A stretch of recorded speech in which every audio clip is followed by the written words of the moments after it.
दोस्तों कई साल पहले ऑफिस में काम करने वाले एक स्टाफ बॉय ने मुझसे 3 घंटे की मोहलत मांगी। मैंने उससे पूछा कि आपको ये 3 घंटे क्यों चाहिए, तो उन्होंने मुझे बताया कि उन्हें बैंक जाना है अपने घर पे पैसे भेजने। तो मैंने कहा कि ये काम आप सुबह भी कर सकते थे। तो उन्होंने बताया कि बैंक में एक एम्प्लॉई है, ये एम्प्लॉई थोड़ा लेट आता है और यही एम्प्लॉई उनकी फॉर्म भरने में मदद करता है, घर पे पैसा भेजने में मदद करता है। दोस्तों भारत में इस प्रकार के कई लोग हुआ करते थे जिनका फॉर्मल बैंकिंग से दूर दूर तक का रिश्ता नाता नहीं था। 2014 में नचिकेत मोर कमेटी की रिकमेंडेशन के बाद 2 प्रकार के बैंकों की स्थापना हुई, एक पेमेंट्स बैंक और दूसरा स्मॉल फाइनेंस बैंक्स। दोस्तों payments banks and small finance banks differentiated banking का हिस्सा होते हैं। अब डिफरेंशिएटेड बैंकिंग का मतलब क्या है? किसी भी बैंक के 3 फंक्शंस को उस बैंक का बेसिक बिल्डिंग ब्लॉक बोला जाता है। पहला, डिपॉजिट्स को एक्सेप्ट करना, दूसरा आगे लोन देना, क्रेडिट की सेवा देना, और तीसरा पेमेंट्स एंड सेटलमेंट सिस्टम्स का पार्ट होना।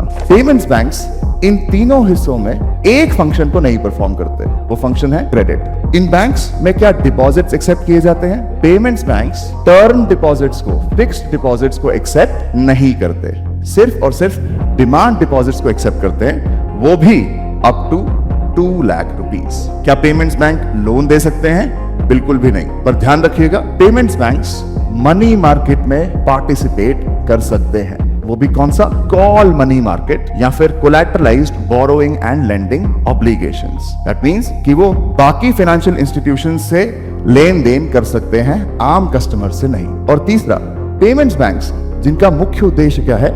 सेफ और convenient payments and settlement systems offer करना अपने कस्टमर्स को। दोस्तों हाल फिलहाल में आरबीआई ने पेटीएम पेमेंट्स बैंक्स का लाइसेंस रद्द किया है। ये लाइसेंस रद्द इसलिए किया गया क्योंकि Paytm payments bank banking regulation act के द्वारा दी गई रूल्स एंड रेगुलेशंस का पालन नहीं कर रहा था। आपके लिए एक सवाल कि आजाद इंडिया में डिफरेंशिएटेड बैंकिंग की शुरुआत कब से हुई?